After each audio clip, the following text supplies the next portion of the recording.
Music is a big part of my life.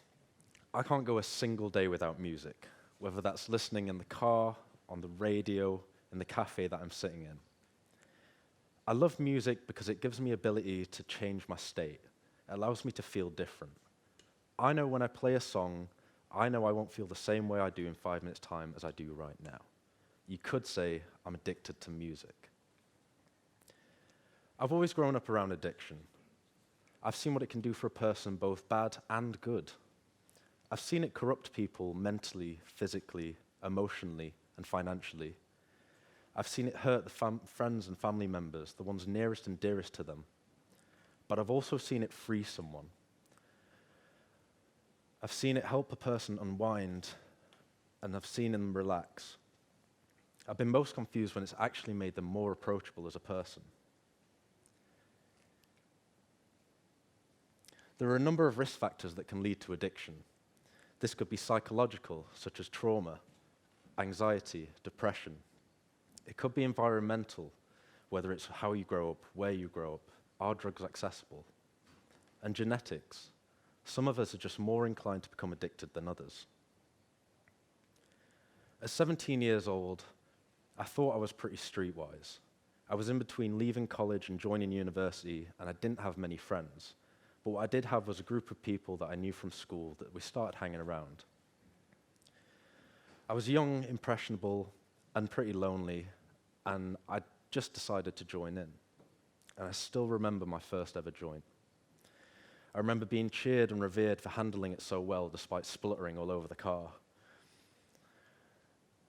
But I felt different.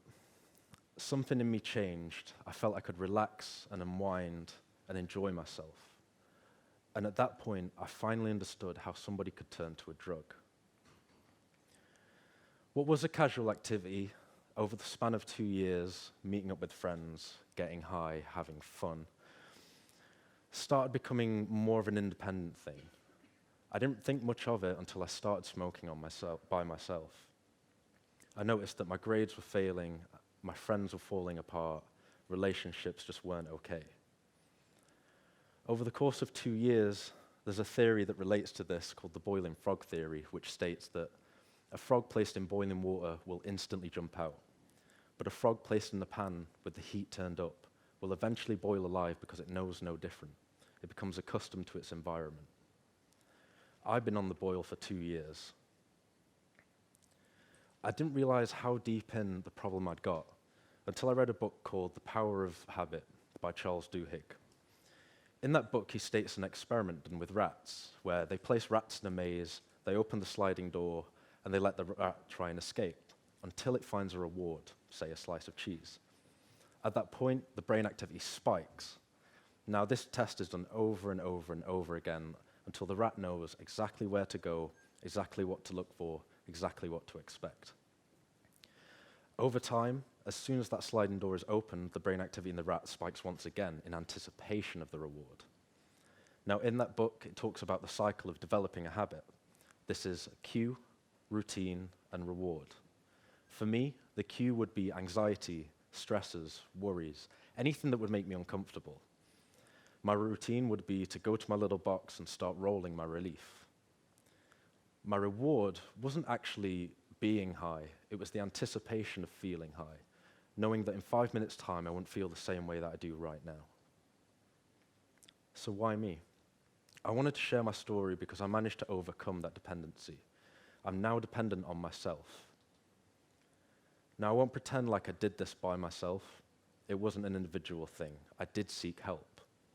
At times, it did feel like I was on my own, but the decision I made to go down to Addiction, which is an addiction health center, was the longest 10-minute walk of my life. Every thought just battled with itself.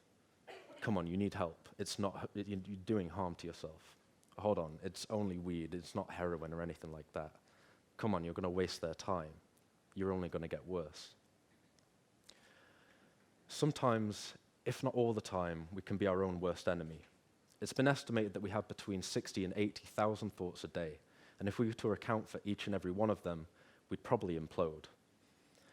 But it's what we say to ourselves that has a real impact on our mental health, on our well-being, and how we continue to talk to ourselves. The conversations we have with ourselves can be painful, but the conversations that we have with those that we love can be even harder. It's not easy to admit that you have a problem. It's even harder to tell somebody that what they're doing is harming themselves and those they love. So let's talk.